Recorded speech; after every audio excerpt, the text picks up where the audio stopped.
Bismillahirrahmanirrahim. Assalamualaikum warahmatullahi wabarakatuh. Alhamdulillahi rabbil alamin. Wassalatu wassalamu ala asyrafil anbiya'i wal mursalin. Nabiyyina Muhammadin wa ala alihi wa sahbihi ajma'in. Ashhadu an la ilaha illallah wahdahu la syarika lah. Wa ashhadu anna Muhammadan abduhu wa rasuluh. Allahumma la sahla illa ma ja'altahu sahla. Wa anta taj'alul hazna sahlan idza syi'ta. Allahumma faqihna fi dinik. وعلمنا ما ينفعنا وارزقنا الإخلاص في القول والعمل واجعل ما نقوم به خالصا لوجهك الكريم. قد قال الله تعالى يا أيها الذين آمنوا اتقوا الله حق تقاته ولا تموتن إلا وأنتم مسلمون أما بعد. Alhamdulillah, ini merupakan majelis perdana dari kitab yang kedua dalam muqarrar atau kurikulum kita dalam takhasus ilmu nahwu. Setelah selesai kita khatamkan kitab Al-Muqaddimah Al-Ajurramiyah, sekarang disusul dengan kitab yang kedua, yaitu kitab Al-Awamilul Mi'ah, karya Imam Al-Jurjani rahimahullahu ta'ala. Nah, sebelum kita masuk menjelaskan matan ini, kitab Al-Awamilul Mi'ah, di sini ada dua hal, sebagaimana biasa ada dua poin yang butuh kita ketahui, ya, sebelum masuk membacakan matan kitab. Yang pertama adalah at-ta'rif bil musannif, dan yang kedua adalah at-ta'rif bil musannaf, mengenal penulisnya, dan yang kedua mengenal karya tulisnya. Yang pertama berkenaan dengan at-ta'rif bil musannif, mengenal penulis kitab ini. Nah,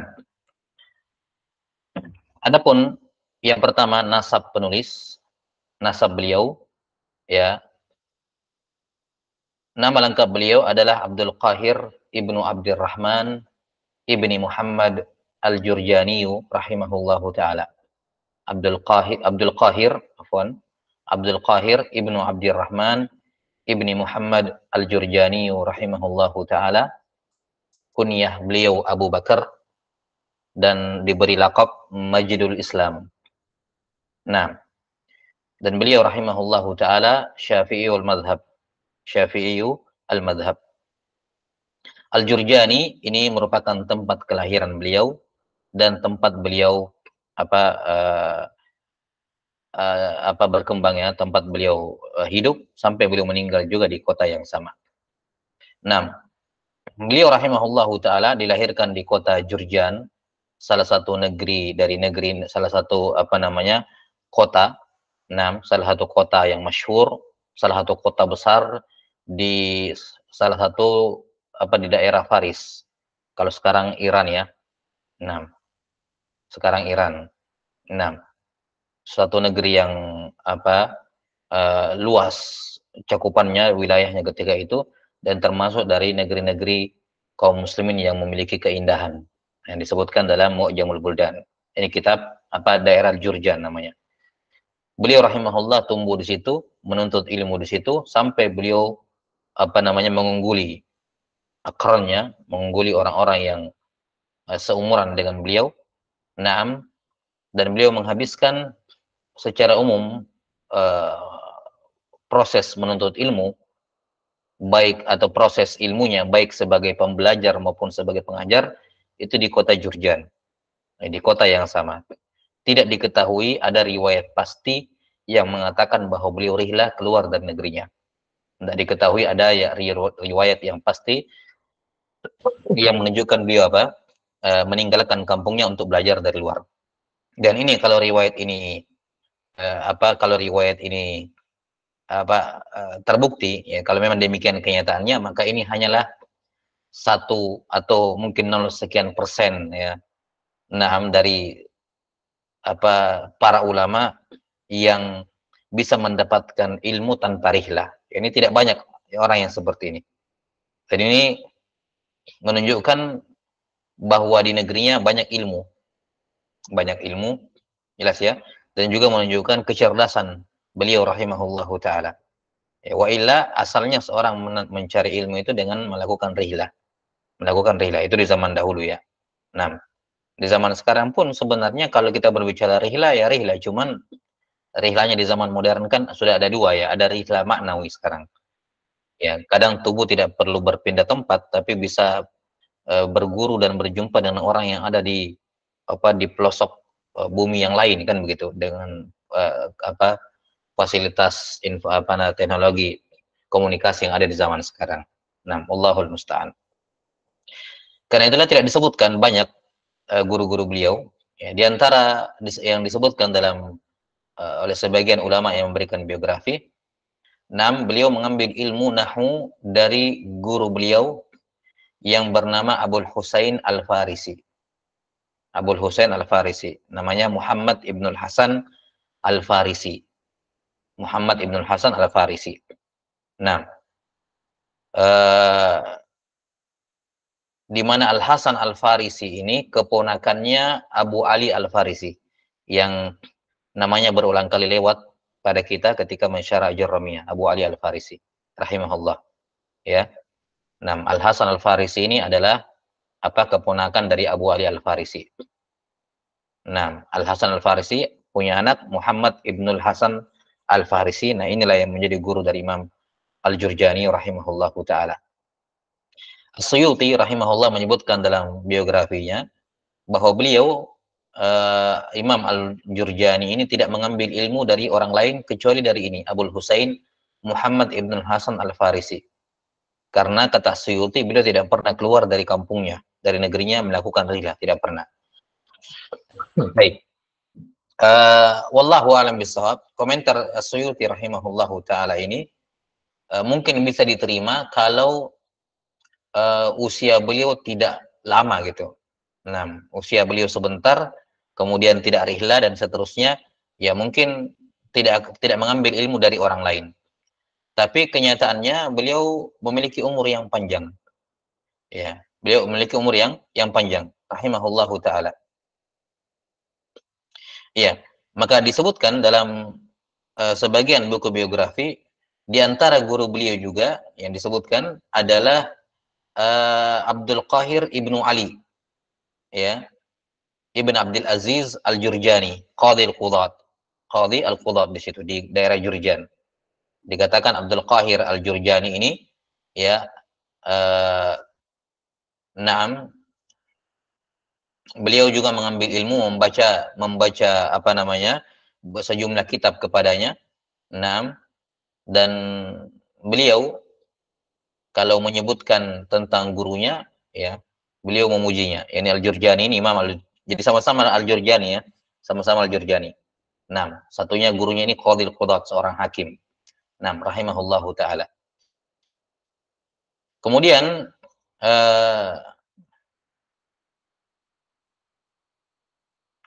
taib, labas, afwan.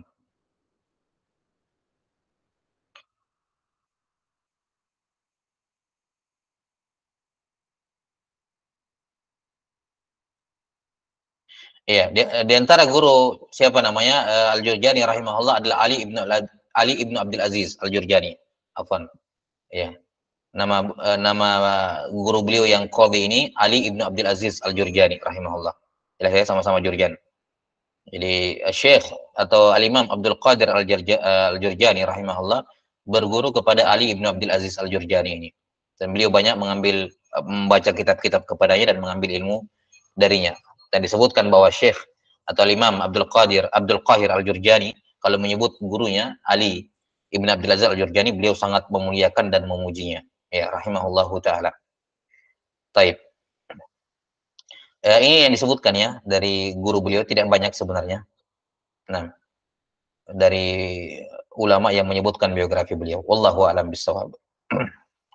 Kemudian berkenaan dengan pujian ulama kepada beliau rahimahullah, ya, salah seorang alim yang sezaman dengan beliau, Abul Hasan ya Al-Bakharzi, beliau mengatakan ittafaqat ala imamatihi al-alsinah wa tajammalat bimakanihi wa zamanihi al-amkinatu wal azminah wa asna alaihi tibul anasir ya wa sunniyat bihi uqudul khanasir. Ini pujian-pujian bahwa semua lisan orang-orang yang mengenal beliau sepakat untuk sepakat menggelari beliau sebagai imam, sebagai seorang panutan, ya. Nah, ila akhir pujian yang disebutkannya, bahwa dimanapun beliau berada, kapanpun beliau berada, maka tempat itu dan waktu itu tajammalat, berhias menyambut beliau. Ini seakan-akan dimanapun beliau berada dan kapanpun beliau berada, bermanfaat, ya, bermanfaat bagi orang lain. Nah, itu maksud dari pujiannya. Demikian pula tidak ketinggalan As-Subki rahimahullah, ya. Nah, ma'ruf dalam kitab beliau Tabaqat Asy-Syafi'iyah Al-Kubra, As-Subki rahimahullah mengatakan, memuji beliau, wasaral imam al-masyhura. Abdul Aziz atau Abdul Qahir Al-Jurjani ini menjadi imam yang masyhur. Al-maqsudu atau al-maqsuda min jami'il jihad. Orang-orang dari berbagai penjuru negeri mendatangi beliau, ya, untuk mengambil ilmu, ma'ad-dinil matin wal wara'i was sukun. Disertai, di samping itu beliau punya agama yang kuat, ketakwaan yang kuat, serta wara' dan sukun, ya, kehati-hatian yang tinggi dan ketenangan. Taib. Dan penulis rahimahullahu taala melahirkan sejumlah karya tulis yang mufidah. Naam, di antaranya adalah Syarah Al-Fatihah. Beliau punya kitab Syarah Al-Fatihah dalam satu jilid. Kemudian ada kitab Ijazul Quran. Naam. Kemudian juga ada kitab Al-Mughni dalam 30 jilid yang merupakan syarah dari kitab Al-Idah karya Abu Ali Al-Farisi yang kita sebutkan. Nah, kemudian ada kitab yang kita akan bahas ini, kitab Al-Awamilul Mi'ah. Ini kitab yang paling ringkas kelihatannya yang beliau tulis. Nah, kemudian ada kitab beliau Al-Jumal. Nah, Al-Jumal ini syarah dari Awamilul Mi'ah. Syarah dari Awamilul Mi'ah. Ada kitab Al-Jumal karya beliau. Kemudian Al-Jumal ini beliau syarah lagi menjadi talkhis. Ya, bagaimana kedalaman beliau dalam ilmu nahwu. Ya, dan sejumlah karya tulis yang lain yang disebutkan. Nah, kemudian terakhir berkenaan dengan wafatnya beliau. Beliau rahimahullahu taala wafat di Jurjan seperti yang kita sudah sebutkan. Naam, ada khilaf di kalangan muarrikhin mengenai tahun wafat beliau. Ada yang mengatakan tahun 471 dan ada yang mengatakan tahun 474 Hijriyah. Taib. Ini sekilas terkait dengan al-musannif Al-Imam Abdul Qahir Al-Jurjani rahimahullahu taala. Ya, Abdul Qahir ibni Abdurrahman ibni Muhammad Al-Jurjani. Kemudian yang kedua adalah terkait at-ta'rif bil musannaf, mengenal karya tulis beliau. Kitab ini maudhu'nya ataupun unwannya, judulnya adalah Al-Awamil Al-Mi'ah. Al-Awamil Al-Mi'ah. Adapun maudhu'nya, tema pembahasannya nampak dari judulnya, ya, ini beliau rahimahullah menyebutkan 100 amil. Ya, akan disebutkan nanti mengapa beliau hanya menyebutkan 100 amil saja. Wa illa awamil itu banyak. Al-awamil itu banyak, tapi beliau menyebutkan 100 saja. Ya. Jadi temanya jelas penyebutan 100 amil-amil dalam ilmu nahwu. Adapun manhajiyah beliau dalam menulis kitab ini, ya, sifatnya tertibnya jelas, ya. Beliau rahimahullahu taala membagi awamil, ya, dengan taksim istilahi. Dengan taksim al-istilahi dari awal, ya, bahwa amil terbagi jadi dua, lafzi dan ma'nawi. Kemudian lafzi terbagi dua, sama'i sama qiyasi. Ya. Nah, kemudian disebutkan satu persatu. Ya, sama'i ada 13 nau. Ya, kemudian disebutkan satu persatu naunya. Yang pertama yang menjer isim, yang kedua yang seperti ini, kemudian disebutkan satu persatu. Ya, kalau kita hitung secara pointer satu persatunya, ya, amilnya 100. Nah, cuman yang butuh saya garis bawahi terkait dengan matan ini syarah diktat yang kami buat ini, insya Allah telah akan dibagikan nanti. Ini kita ambil dari gabungan dari 4 atau 5 syarah. Ya, 4 atau 5 syarah dari Awamil Mi'ah kami gabungkan jadi satu untuk menghemat waktu sebenarnya, biar kalau kita baca diktat ini itu secara umum tidak juga dikatakan tidak perlu dibaca yang lain yang disebutkan, cuman setidaknya sudah tercover lah masailnya. Nah, cuman yang kami dapati dari proses mengumpulkan syuruh itu, yang paling penting diperhatikan adalah ketiadaan adanya perbedaan tertib antara manuskrip. Ya. Maka nanti di sini yang kita jadikan urutan adalah matan yang kita sudah bagikan. Saya lupa apakah adminnya sudah dibagikan ulang ya. Kita kan sudah bagikan kitabnya di grup Ajurumiyah ya. Iya, nanti kita bagikan ulang di grup ini. Kelihatannya belum. Itu kitab yang kita share dulu. Itu yang kita jadikan sebagai patokan matan, karena matan ini yang kami bacakan kepada masyayikh dulunya. Jadi dari sisi periwayatan ya, sekaligus dari sisi periwayatan ya, mumpung kita jadikan ini sebagai urutan. Ya, jadi nuskhah matan yang kita jadikan patokan adalah yang kita share kemarin. Jadi kalau misalnya ada yang pegang share ada yang pegang nuskhah yang lain yang tidak sesuai dengan urutannya, maka kita ikuti urutan yang ini. Baik. Karena ada takdim dan takhir pada sebagiannya. Misalnya nanti di pembahasan huruf jar, hatta, ya ada yang menyebutkan di atas-atas, kalau amil yang kelima, dari amil-amil yang menjer isim, gitu ya. Tapi di sebagian nuskhah ada yang menyebutkan hatta itu di bawah-bawah, agak terakhir gitu. Nah, jadi nanti akan ditemukan adanya takdim dan takhir pada sebagian nuskhah. Kemudian yang kedua juga adalah adanya ziyadat. Wa nuqsan. Jadi misalnya nanti di pembahasan hurufun nida di matan yang kita sebutkan, di matan yang kita jadikan sandaran itu tidak ada penyebutan waun nadbah. Ya. Tapi di sebagian nuskhah ada wa untuk menyatakan an-nadab. Ya, misalnya dia bilang sakit ya, akan dijelaskan nantilah waun nadab. Nah, itu enggak disebutkan di nuskhah yang kita jadikan rujukan, patokan, tapi disebutkan di nuskhah yang lain. Jelas ya? Demikian pula akan nampak juga perbedaan dalam hal contoh. Kadang di nuskhah ini beliau menggunakan contoh yang itu, kalimat ini, tapi di nuskhah ini beliau menggunakan contoh yang lain gitu. Gunakan contoh yang lain. Nah, kemudian juga malah di sebagian nuskhah ada yang satu paragraf tidak ada gitu penjelasan. Kadang beliau menjelaskan sebagian awamil, tapi di nuskhah yang lain tidak ada. Para penjelasannya itu hilang, tidak ada sama sekali di nuskhah itu. Nah, maka ini perbedaan manuskrip yang cukup signifikan. Dan wallahu a'lam bishawab, penyebabnya kelihatannya bukan dari an-nasikh, bukan dari tukang salinnya. Biasanya kan kalau manuskrip berbeda itu gara-gara yang menyalinnya banyak dan salah seorang di antara mereka mungkin salah lihat, akhirnya terjadi tasghif gitu. Cuman ini kalau kita lihat perbedaan manuskripnya terlalu signifikan. Jadi kelihatannya ini bukan kesalahan, bukan tasghif dari juru tulis atau dari penyalin manuskrip, bukan. Kelihatannya kitab Al-Awamil Ilmiyah ini sama seperti kitab-kitab lain yang diimla oleh beliau berulang kali. Ya, diimla, apalagi ini kan tipis. Kayak Imam Al-Bukhari aja kan mengimla Sahih Bukhari-nya kan berkali-kali. Nah, ya imla yang paling terakhir itulah yang didengarkan oleh Abdullah bin Yusuf Al-Firabri. Yang darinya lah kita meriwayatkan Sahih Bukhari sampai sekarang. Itulah versi Sahih Bukhari yang paling lengkap dan yang paling valid terakhir. Ya, demikian pula Muwatta Imam Malik juga Muwatta Imam Malik beliau imla berkali-kali. Nah, yang paling terakhir mendengar Muwatta Imam Malik dari Imam Malik adalah Yahya bin Yahya Al-Laitsi.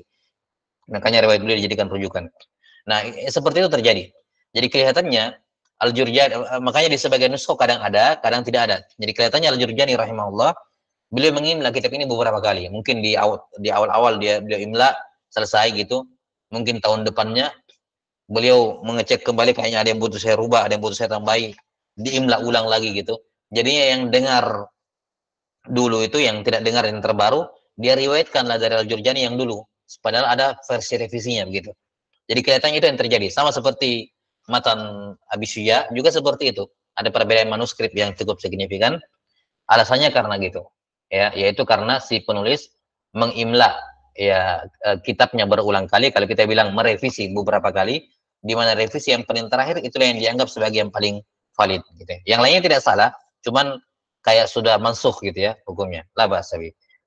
Dan karena itulah file yang kita bagikan itu yang dijadikan rujukan, karena itu salah satu nuskhah yang paling bagus ya, yang paling bagus. Nuskhah yang paling bagus.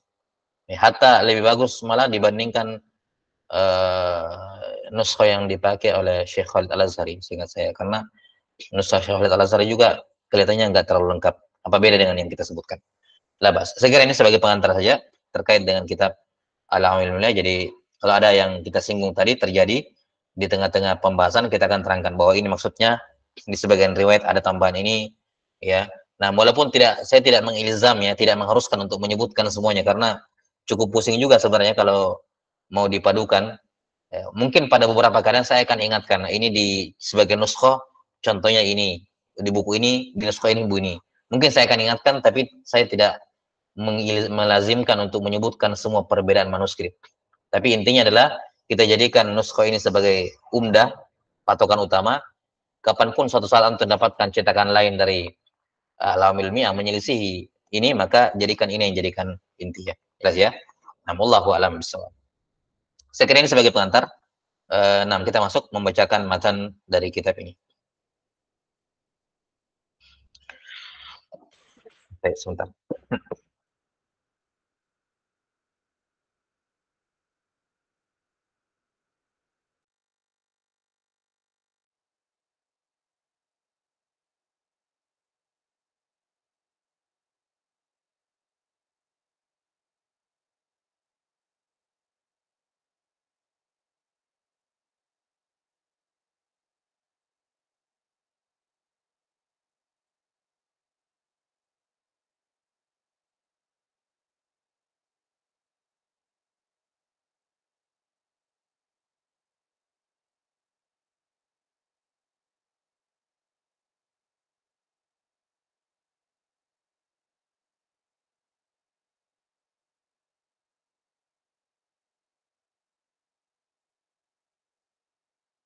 Baik.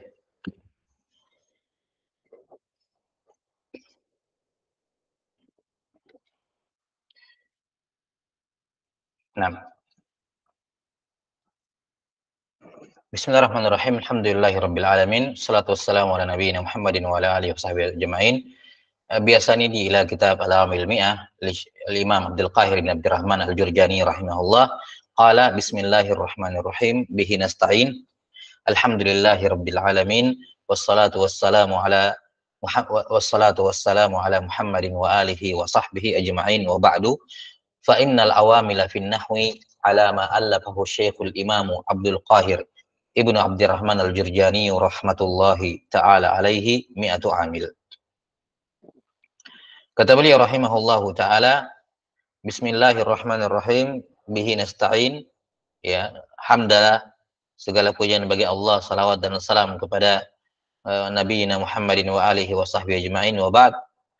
Sesungguhnya, al-awamila fin nahwi, amil-amil dalam nahu, sesuai dengan apa yang dituliskan oleh Syekh Al-Imam Abdul Qahir Ibnu Abdurrahman Al-Jurjani rahmatullahi ta'ala alaihi, itu ada 100 amil. Jadi kalimat alama allafahu sampai rahmatullah ta'ala alaihi, ini namanya jumlah itiradiyah, jumlah sisipan. Jumlah sisipan. Jadi asal kalimatnya fa innal awamila fin nahwi mi'atu amil. Sesungguhnya amil-amil dalam nahu itu ada 100 amil.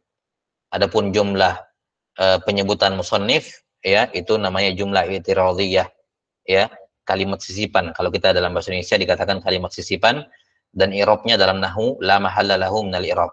La mahalla laha minal i'rab. Ya, tidak ada i'rabnya. Taib. Kata beliau rahimahullah, sesungguhnya amil dalam nahwu ada 100. Al-awamil dalam ataupun secara bahasa al-amil jelas ya, pekerja, pelaku, gitu. Dari kata isim fa'il dari amila. Adapun menurut istilah an-nuhat, amil adalah ma aujaba kauna akhiril kalimati ala wajhin makhsus. Ma aujaba kauna akhiril kalimati ala wajhin makhsus. Amil secara istilah nuhat adalah suatu kalimah. Suatu kalimah. Kalimah berarti imma isim, imma fi'il, wa imma harf. Ya. Sesuatu yang mewajibkan keberadaan akhir suatu kata, yakni kata dalam bahasa Arab tentu saja, ala wajhin maksus, di atas keadaan tertentu. Iya. Jadi amil adalah sesuatu yang mengharuskan keberadaan akhir kata. Yang dimaksud akhir kata adalah apa? Huruf terakhir dari kata. Ala wajhin maksus, yakni di atas keadaan tertentu, yakni harokat tertentu. Apakah dia dhammah atau fathah atau kasrah atau sukun. Nah, dan ini definisi amil sudah pernah juga kita bahas di Jurumiyah, dan butuh saya ingatkan kembali, ini saya lupa tampil di awal, ini hitung-hitung sebagai muroja ya. Jadi kalau mau bagus pengetahuannya, misalnya kita akan bahas pembahasan amil apa nanti kita akan sebutkan di pelajaran berikutnya, baca Jurumiyah, syarah Jurumiyah yang sudah kita sebutkan, dibaca, di meroja kembali agar bisa connect pembahasannya, karena ini tidak terpisahkan sebenarnya ya. Walaupun di sini hampir semua amil-amil yang disebutkan di sini oleh Al-Jurjani rahimahullah itu sudah dibahas di Jurumiyah, cuman ada sejumlah awamil lain yang baru didapati di sini ya, dan pembahasannya pun lebih fokus di sini. Kalau sebelumnya kan kita berbicara mengenai i'rab secara umum ya di Jurumiyah, adapun di sini fokus kepada hukum-hukum amilnya, jadi lebih dalam lagi. Tapi intinya adalah gandengkan sekali lagi merojahnya dengan Jurumiyah agar bisa lebih maksimal. Iya. Jadi amil adalah suatu isim atau huruf atau fiil yang mana isim kalimat ini mewajibkan keberadaan akhir suatu kata, yakni huruf terakhir suatu kata berada di atas keadaan tertentu. Iya, imma dia marfu atau dia mansub atau dia majrur atau dia majzum. Karena itulah amil ini hanya terdapat pada al-kalimat al-mu'rabah. Amil ini hanya bisa ditemui pada al-kalimat al-mu'rabah. Ya, pada kata-kata yang mu'rab. Baik mu'rab secara lafzan atau mu'rab secara mahallan. Baik mu'rab secara lafzan ya, atau mu'rab secara mahallan. Dalam hal ini ada dua. Yang pertama isim dan yang kedua fi'il mudhari'. Yang pertama isim dan yang kedua fi'il mudhari'. Karena hanya isim dan fi'il mudhari' itu terkena i'rab. Ya. Hanya isim dan fi'il mudhari' yang mu'rab. Imma i'rabnya i'rab lafzi dan itu asalnya, atau i'rabnya i'rab mahalli. I'rab mahalli. Yani dia mabni tapi fi mahalli minal i'rab. Ada mahalnya dalam al-i'rab. Seperti misalnya isim dhamir, dia mabni tapi ada mahal dalam i'rab. Fi'il mudhari' yang bersambung dengan nun taukid atau nun al-inas mabni tapi ada mahalnya dalam i'rab. Jadi amil ini hanya ditemukan pada kalimat yang mu'rabah. Dalam hal ini isim dan fi'il mudhari', di mana dia mu'rab baik i'rab secara zahir ya, i'rab secara lafzan ataukah i'rab secara mahallan. Nah, wallahu taala alam bissawab. Adapun isim-isim ataupun adapun al-kalimat yang tidak bisa kemasukan amil sama sekali, tidak bisa dimasuki lafaznya dan juga tidak bisa dimasuki mahalnya, maka itu adalah isim-isim yang mabni wala mahalla lahum minal i'rab. La mahalla lahum minal i'rab. Dan pembahasan mengenai definisi mu'rab mabni itu sudah kita paparkan panjang lebar di Jurumiyah. Baik. Di sini penulis rahimahullah taala menyebutkan bahwa amil-amil itu ada 100. Nah, sebelumnya kita sudah sebutkan bahwa yang menjadi awamil adalah al-kalimat juga, imma isim wa imma fi'il wa imma harf. Nah, para an-nuhat rahimahumullahu taala membagi keberadaan al-kalimat dari sudut pandang dari sudut pandang dia mampu sebagai amil dan ma'mul ya, terbagi menjadi 4. Jadi kan begini, kita sudah pernah sebutkan ya, bahwa kalimat yang bekerja pada kalimat yang lain, misalnya kalimat A bekerja pada kalimat B. Ya. Kalimat A ini namanya amil, kalimat B namanya ma'mul, ya kan? Si amil yang mengerjai, ma'mul yang dikerjai. Misalnya fil masjid, fi huruf jar. Dia menjar al-masjid, maka fi ini amil, al-masjid ma'mul. Ya kan? Ma'mul. Nah, kata-kata dalam bahasa Arab dari sudut pandang dia bisa menjadi amil ataupun ma'mul itu terbagi menjadi 4. Ya. Dan ini taksimnya taksim akli. Artinya secara logika, semua kata-kata dalam bahasa Arab, kalau kita mau kelompokkan dari sudut pandang apakah bisa dia jadi amil atau tidak, bisa jadi ma'mul atau tidak, itu tidak lepas dari 4 keadaan. Ya, hanya 4 pembagian saja, tidak ada pembagian yang 5. Baik, saya ulangi, semua kata-kata dalam bahasa Arab, ya, dari sudut pandang apakah dia bisa sebagai amil atau tidak, bisa sebagai ma'mul atau tidak, itu bisa kita kelompokkan menjadi 4 bagian besar. Yang pertama, ada kalimat dalam bahasa Arab yang dia bisa sebagai amil dan bisa sebagai ma'mul juga. Baik, dia bisa sebagai amil dan bisa sebagai ma'mul fihi.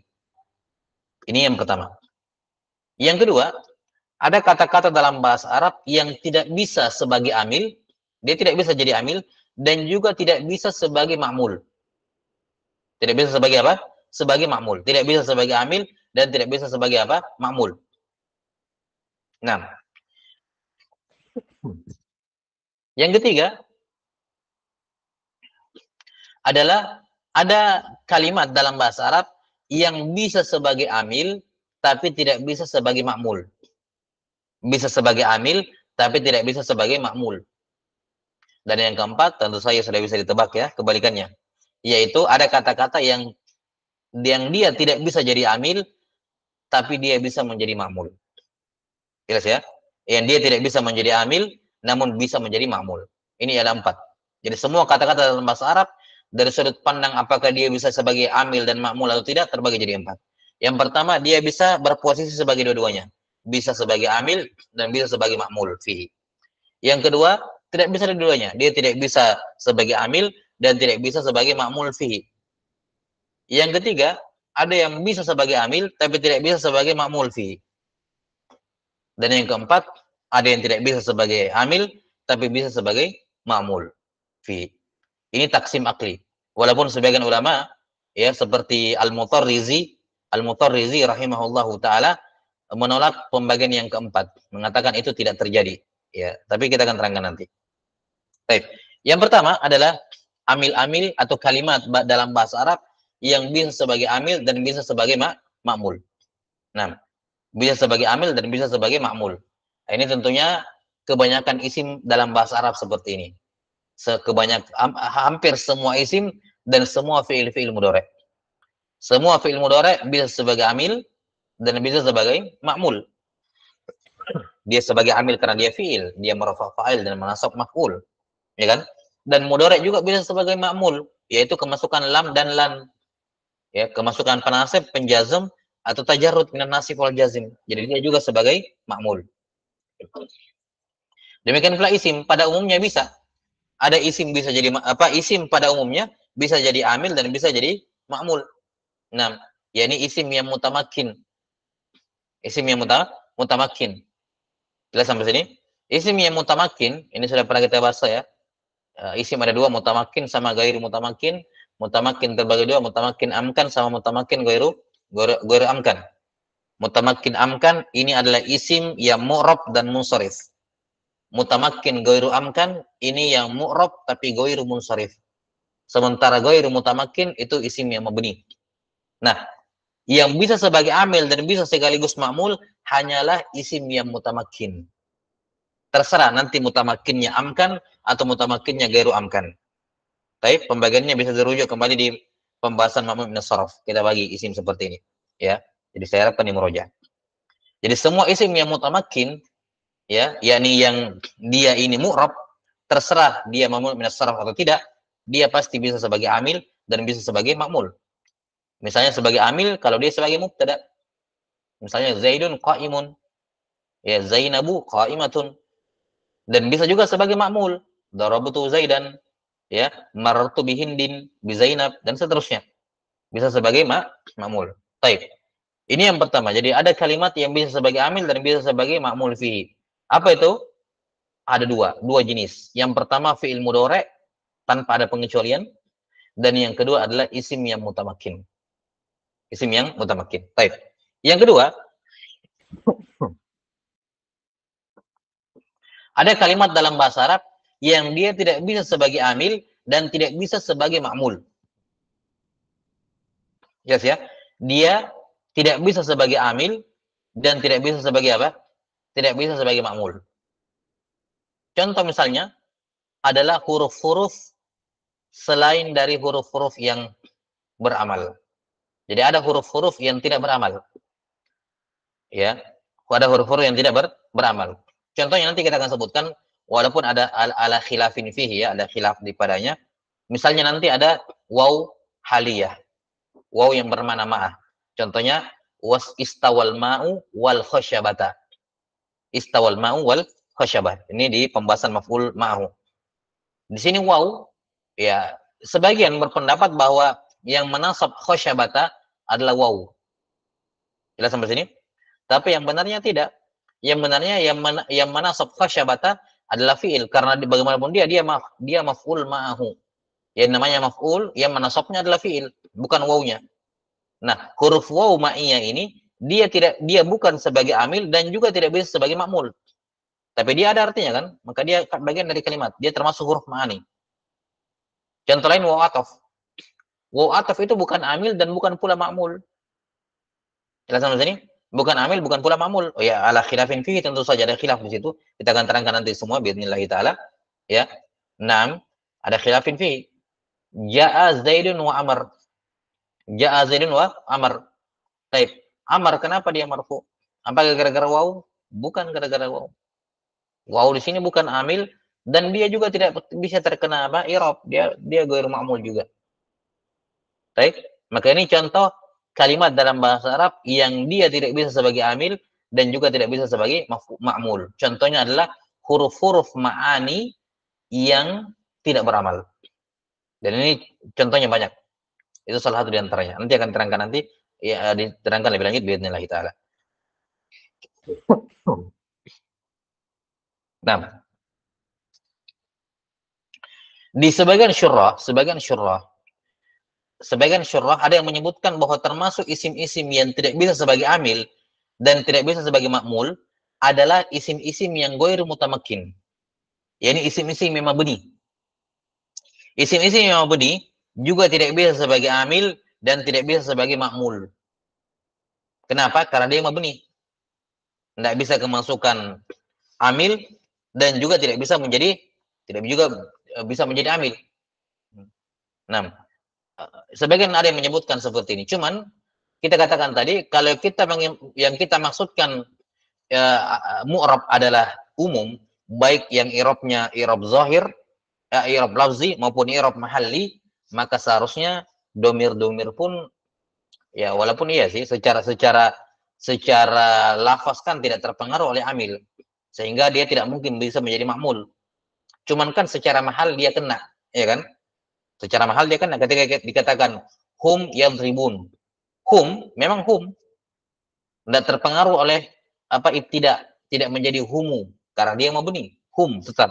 Cuman kan mahalnya dia terpengaruh oleh apa? Ya, mahalnya dia terpengaruh oleh ibtida. Dikatakan mabni ala hum, dhamir munfasil, mabni ala dhamm fi mahalli raf'in mubtada. Kan begitu. Mabni ala sukun fi mahalli raf'in mubtada, kan begitu. Ila ba'sabi, sebagian menyebutkan begitu karena dia mabni berarti dia tidak bisa kemasukan amil. Dan dia juga tidak bisa menjadi apa? Tidak bisa menjadi amil. Nah, tidak bisa menjadi amil. Nah, Allahu taala alam bisawab. Nah, jadi sebagian menyebutkan bahwa contoh kalimat dalam bahasa Arab yang tidak bisa jadi amil dan tidak bisa jadi makmul adalah isim-isim yang mabni. Kecuali segelintir huruf. Ada pengecualian di situ. Ya. Ala kulli hal itu sudut pandangnya bisa kita katakan seperti itu kalau kita pandang bahwa i'rab di sini hanya sebatas i'rab lafzi. Tapi kalau kita katakan i'rab mencakup i'rab mahalli, ya isim mabni pun terkena i'rab, terkena amil, tapi mahalnya memang. Ya, makanya kalau mau dikatakan contoh yang paling selamat dari kekritikan untuk kalimat dalam bahasa Arab yang tidak bisa sebagai amil dan tidak bisa juga sebagai makmul, contohnya adalah huruf-huruf ma'ani yang kita sebutkan tadi. Ya, itu tidak bisa sama sekali. La lafzan wala mahallan. Yang ketiga, ada kalimat dalam bahasa Arab yang dia bisa sebagai amil tapi tidak bisa sebagai ma'mul. Dia bisa sebagai amil tapi tidak bisa sebagai ma'mul. Ini adalah fi'il madhi. Fi'il madhi. Kemudian fi'il amr. Fi'il amr yang dimaksud di sini fi'il amr ya, bukan fi'il mudhari yang kemasukan lamul amr, bukan. Ya, tapi fi'il amrnya. Nah, udah ya, demikian pula apa? Sebagian isim-isim mabni tapi menjazam fi'il mudhari. Seperti haitsuma dengan mahma dengan izma. Ya. Ala kulli hal, contoh yang jelas saja seperti fi'il madi dan fi'il amr. Fi'il madi dan fi'il amr dia bisa sebagai amil. Kenapa? Karena fi'il madi dan fi'il amr punya fa'il. Ya kan? Maka fi'il madi dan fi'il amr sama-sama merafa' fa'ilnya. Dan kalau fi'il madinya muta'addi, berarti menasab maf'ul juga. Tapi fi'il madi dan fi'il amr tidak bisa menjadi ma'mul. Tidak bisa kemasukan amil. Tidak bisa. La lafdhan wala mahallan. Ya. La lafdhan wala mahallan. Pada beberapa kasus. Seperti misalnya yang sudah berlalu ketika kita bahas masalah jawazim mudhari, masalah ini. Iya, in takum akum. Di sini in bisa masuk pada fi'il madi, bisa fi'il syaratnya madi, ya wa syaratnya juga fi'il madi. Dikatakan in qama muzaidun kumtu. In qama zaidun kumtu. Kita katakan di sini qama dengan kumtu fi'il madi, ya kan? Fi'il madi mabni fi mahalli jazmin. Fi mahalli jazmin. Baik, itu pengecualian, itu pun i'rab mahalli. Tapi secara lafzi tidak mungkin ada fi'il madi dan fi'il amr yang menjadi ma'mul, terpengaruh oleh amil. Tidak. Ya. La lafzan wala mahallan secara umum. Ketika dikatakan daraba zaidun, daraba dia amil, tapi apakah daraba ma'mul? Enggak. Makanya dikatakan la mahalla lahu minal i'rab. Karena tidak bisa ada, dia tidak bisa menjadi ma'mul. Baik, wallahu a'lam bishawab. Ini yang ketiga. Dan yang terakhir adalah ma la yakunu amilan wa yakunu ma'mulan fihi. Dia tidak bisa sebagai amil, tapi bisanya hanya sebagai ma'mul saja. Nah, ini taksim akli, artinya secara logika pembagiannya memang 4. Karena kan amil dengan ma'mul, ya, 2 kali 2 jadi 4 kan gitu ya. Nah, masalahnya sekarang jenis kalimat yang keempat ini, yakni tidak bisa sebagai amil tapi bisa sebagai ma'mul, ini menurut Al-Mutarrizi rahimahullahu taala mengatakan bahwa kism ini tidak ada. Ya, tidak ada contoh nyata dari kata kalimat dalam bahasa Arab yang tidak bisa sebagai amil tapi bisa sebagai ma'mul. Kita sampai sini? Karena beliau berpandangan bahwa selama sesuatu kata itu bisa sebagai ma'mul, dia pasti bisa sebagai amil juga. Maka tidak ada contoh nyatanya ada kalimat yang bisa jadi ma'mul tapi kemudian tidak bisa apa? Tidak bisa menjadi amil. Kita sampai sini? Wallahu taala alam bisawab. Ini pandangan dari Al-Mutarrizi rahimahullahu taala.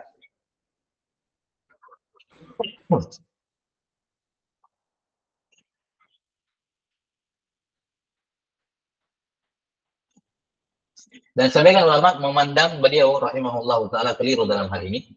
Ya. Ya, yang benarnya ada kalimat yang dia memang tidak bisa sebagai amil tapi bisa sebagai ma'mul. Contohnya kalimat turron wa qatibah. Turron wa qatibah. Ya. Turron dengan qatibah ini didatangkan untuk mentakkid, ya, mentakkid keumuman. Ya, mentakkid apa? Bukan keumuman, syumuliyah. Ya. Turron dengan qatibah itu terjemahannya apa ya? Jami'an itu. Jami'an, ya, na'am kullu semua itu padanan katanya. Turron qatibah. Nah, ini kalimat biasa didatangkan untuk apa namanya? Untuk mendatangkan apa? Untuk menjelaskan bahwa semua yang disebutkan sebelum itu tercakup semuanya. Ya, jelas sampai sini. Nah, disebutkan semuanya, tercakup semuanya. Jadi turun dengan qatibah maknanya sama seperti jami'an, sama seperti kafatan, ya. Nah, yang bermakna semuanya.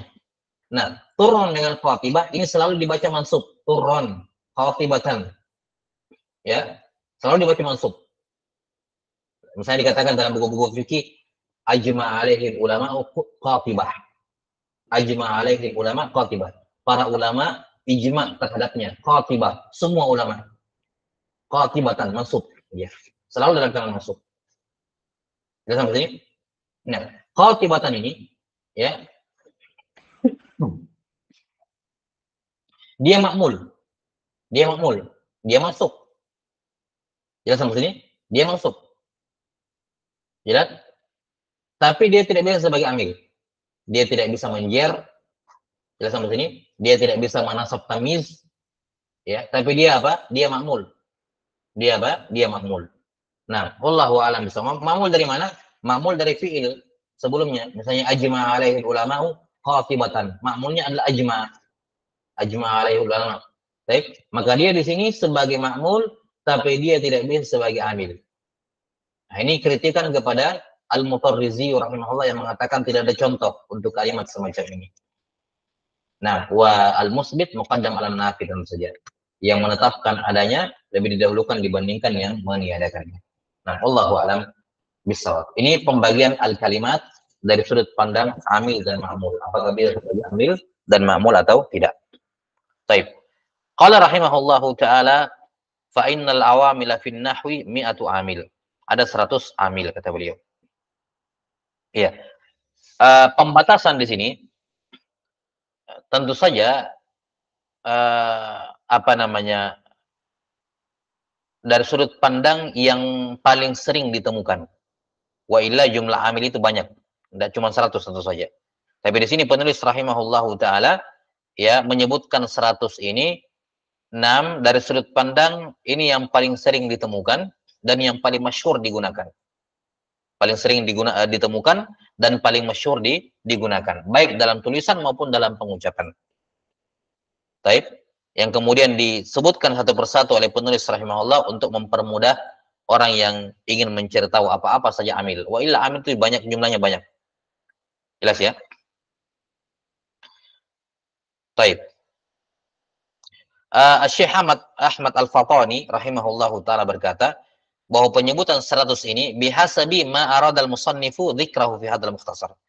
Penyebutan 100 ini berdasarkan apa namanya, pada apa yang penulis ingin sebutkan saja. Yani beliau tahu amil itu banyak, saya cuma mau sebutkan 100 saja. Makanya dibatasi 100.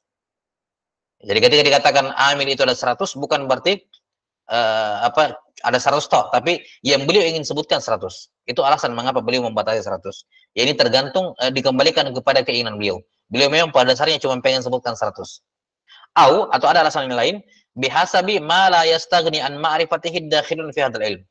Atau mungkin juga yang siapa namanya Al-Jurjani maksudkan adalah bahwa ini 100 amil, ini amil yang tidak boleh tidak ditahu oleh orang yang mau berkecimpung dalam ilmu nahwu ini. Jelas ya? Iya, dan ini alasan yang kedua ini lebih tepat. Alasan yang kedua ini lebih tepat. Yani alasan beliau rahimahullah hanya menyebutkan 100, kan Al-Fatani rahimahullah menyebutkan 2 alasan. Kenapa beliau cuma sebutkan 100? Oh, alasan yang pertama mungkin apa namanya? Ya karena beliau ingin menyebutkan 100 saja gitu. Jelas ya? Keinginan beliau toh gitu. Tidak ada alasan tertentu. Alasan yang kedua, ya mungkin juga beliau hanya sebutkan 100 karena 100 ini adalah amil yang tidak boleh tidak ditahu oleh siapapun yang mau berkecimpung dalam ilmu nahwu. Dan alasan ini yang lebih tepat. Karena alasan ini beliau akan sebutkan nanti, Al-Jurjani akan sebutkan sendiri nanti di akhir matan. Bisa dilihat nanti antum lihat di akhir matan kitab ini, beliau akan sebutkan alasannya nanti bahwa ini termasuk amil yang harus diketahui oleh siapa saja. Ya, yang berilmu, yang kurang berilmu, ya, yang tinggi derajatnya ataupun yang masih rendah derajat ilmunya, pokoknya harus ditahu. Nah, ini alasan ya yang disebutkan oleh Al-Fatani rahimahullahu taala. Baik. Kemudian sandaran jumlah amil yang disebutkan di sini oleh beliau ada 100 ya. 6. Ini berdasarkan istiqra'i. Berdasarkan apa? Istiqra'i. 6. Penelusuran tentu saja terhadap kalam dari orang-orang Arab. Saya kira ini jelas. Wallahu a'lam bishawab. Baik, sekarang masalah berikutnya, qala rahimahullahu taala fa innal awamila fin nahwi mi'atu amil. Sesungguhnya amil-amil dalam nahwu itu ada 100 amil. Inna, ingat inna dia menasab isim yang asalnya adalah mubtada dan merafa khabar yang asalnya adalah khabar mubtada. Isimnya inna adalah al-awamilah. Khabarnya inna adalah mi'atu, mi'ah. Nah, sebelum inna masuk, awamil ini mubtada. mi'ah itu khabar, kan begitu ya. Al-awamilu fin nahwi mi'atu amil, sebelum inna masuk. Al-awamil adalah mubtada, mi'ah adalah khabar. Nah, ketika inna masuk, maka hukum antara isim dengan khabar ini tidak berubah. Salah satu hukum yang kita tahu bersama berkenaan dengan mubtada dan khabar adalah harus muwafaqatan, harus mutabaqatan, harus sama dalam hal adat. Kalau mubtada'nya mufrad, khabar harus mufrad. Musanna musanna, jamak jamak. Ya kan? Zaidun qa'imun, az-zaidani qa'imani, az-zaiduna qa'imun. Harus. Tapi kalau kita lihat di sini, isim inna yang asalnya adalah mubtada, bentuknya jamak, awamil. Jelas ya? Awamil. Nah, tapi mi'ah mufrad, mi'atun. Jelas ya? Enggak dikatakan mi'atun, datang bentuk jamak.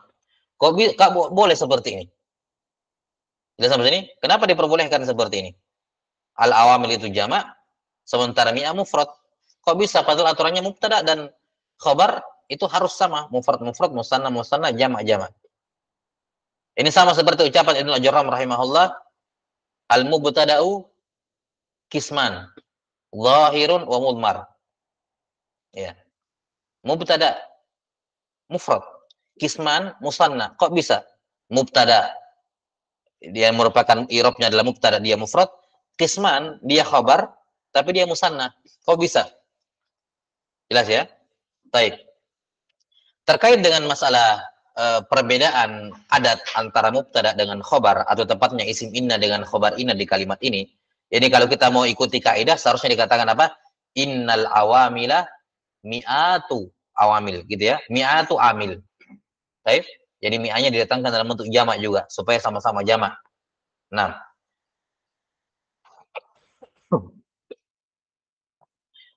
Sudah ya? Maka jawabannya kita katakan bahwa ada jawaban bil rad, ya, ada jawaban bil mana dan ada jawaban bil taslim. Ini penting juga karena kita sudah masuk lebih jauh ini.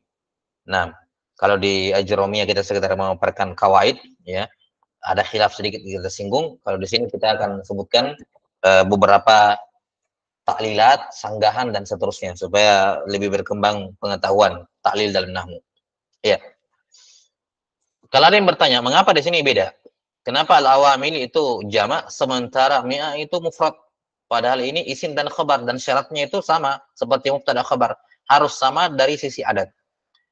Jawabannya ada dua. Jawaban ada dua. Yang pertama jawaban bil mana dan yang kedua jawaban bit taslim. Ini cara menyanggah dalam bidang ilmu apapun. Jawaban bil mana artinya dari awal kami tidak setuju dengan argumen kamu. Dari awal begitu. Mana? Kita tolak duluan argumennya. Yang kedua namanya jawaban bitaslim. Jawaban bitaslim itu artinya, oke, saya terima ini, tapi saya tetap mengkritik kamu dari arah yang lain. Ini saya bisa terima, tapi tetap tidak menghentikan kritikan saya. Tetap saya, bukan berarti saya sependapat dengan kamu. Ini saya bisa terima, tapi tetap bisa dikritik. Itu namanya jawaban bitaslim. Dan kita akan sering sebutkan ini. Jadi jawaban yang pertama, jawaban bil mana, kita katakan bahwa apa? Nuhat mengatakan, kami tidak terima bahwa kaidah itu berlaku secara mutlak. Ya. Memang betul kaidahnya adalah mubtada, mufrad, musanna, musanna, jamak, jamak. Itu kaidah betul. Tapi apakah itu wajib berlaku secara mutlak? Ya, dikatakan tidak. Kami tidak menerima, tidak mengatakan bahwa kaidah itu berlaku secara mutlak gitu. Wajib secara mutlak, enggak. Aglabiyah iya mungkin. Tapi kalau dikatakan wajib secara mutlak, enggak. Jelas sampai sini? Ya, kenapa? Karena kaidah itu, ya, kaidah itu hanya berlaku kalau khobarnya adalah isim mushtaq. Kaidah itu hanya berlaku kalau khobarnya isim mushtaq. Adapun kalau khobarnya berupa isim jamid, maka tidak ada keharusan antara mubtada dengan khobar harus sama. Ya sampai sini? Iya. Jadi ada wajibnya sama antara mubtada dan khobar dalam masalah mufrad, musanna dan jamak. Itu hanya berlaku kalau khobarnya adalah isim mushtaq. Isim apa? Isim mushtaq. Misalnya isim fa'il. Muhammadun qa'im, al-muhammadani qa'iman, al-muhammaduna qa'imun. Kenapa wajib mengikuti mubtada? Karena qa'im adalah isim mushtaq. wajib mengikuti. Tapi kalau misalnya khabarnya adalah isim jamid, bukan mushtaq, maka tidak ada keharusan mengikuti kaidah itu. Yani tidak ada keharusan khabar mengikuti mubtada dalam masalah adat. Dan mi'ah, 100, ini isim jamid, bukan isim mushtaq. Baik? Maka kaidah itu tidak berlaku di sini. Kaidah itu kaidah yang mengatakan bahwa khabar harus mengikuti mubtada dari sisi adat tidak berlaku. Kenapa? Karena kaidah itu hanya berlaku kalau khabarnya berupa isim mushtaq, sementara di sini mi'ah adalah isim jamid. Baik? Ini jawaban bil radd. Atau jawaban bil mana? Jawaban yang kedua, jawaban bil taslim. Oke lah, kami terima.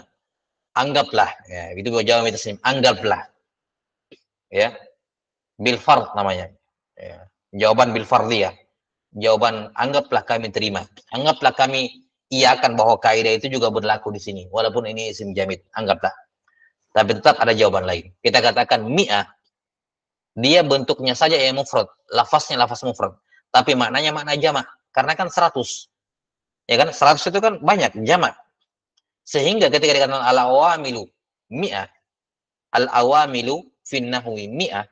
Maka mi'ah secara lafaz memang mufrad. Tapi secara makna dia jamak. Maka bisa dikatakan tetap mi'ah ini mengikuti kejamakannya apa? Jamaknya awamil. Nah, wallahu a'lam bishawab. Sudah ya? Ini dua jawaban yang disebutkan oleh penulis apa sebagian syurah rahimahullahu taala. Baik, qala rahimahullah yang sudah disebutkan di bagan ya. Wa hiya tanqasimu ila qismain. Kita bacakan matan dulu. Wa hiya tanqasimu ila qismaini lafdhiyatin wa ma'nawiyatin. Demikian di nuskhah lafdhiyatin wa ma'nawiyatin sebagai badal dari qismain, badal ba'd min kull. Fal lafdhiyatu minha tanqasimu ila qismain, sama'iyatin wa qiyasiyatin. Fas sama'iyatu minha ahadun wa tis'una amilan wal qiyasiyatu minha sab'atu awamil wal ma'nawiyatu minha adadani fal jumlatu mi'atu amilin. Nah, sudah disebutkan di bagan ya. Jadi amil, 100 amil ini yang beliau sebutkan rahimahullah, 100 amil ini secara umum terbagi menjadi dua.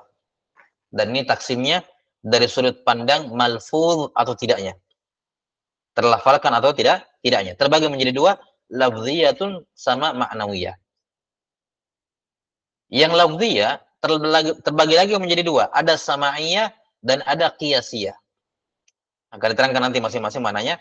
Ya, tapi intinya adalah sama'iyah tidak bisa dikiaskan. Ya, qiyasiyah ya kias, amil berdasarkan kias. Akan disebutkan nanti. Kemudian beliau sebutkan totalnya, yang sama'iyah yang kami sebutkan dalam buku ini, amil awamil lafziyah yang sama'iyah itu ahadun wa tis'una amilan. Ada 91 amil yang kami akan sebutkan. Sementara wal qiyasiyah minha di sini hak kembali kepada mi'ah. Baik. Fas-sama'iyatu minha, maka amil-amil yang sama'iyah minha yakni min mi'ah yang dari 100 tadi, yang sama'iyah ada 91. Wal qiyasiyatu minha, awamil yang kias dari 100 itu sab'atu awamil, hanya ada 7. 91 tambah 7 98. Wal ma'nawiyah minha adadan.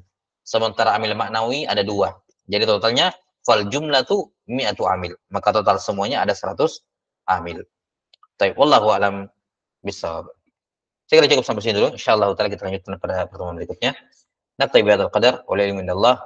Nasallallahu taala yu'allimana mimma yanfa'una wa yanfa'ana bima 'allamana. Innahu waliyyu dzalika wal qadiru 'alaih. Subhanakallahumma wa bihamdik, asyhadu an la ilaha illa anta astaghfiruka wa atubu ilaik. Alhamdulillahirabbil alamin. Assalamualaikum warahmatullahi wabarakatuh.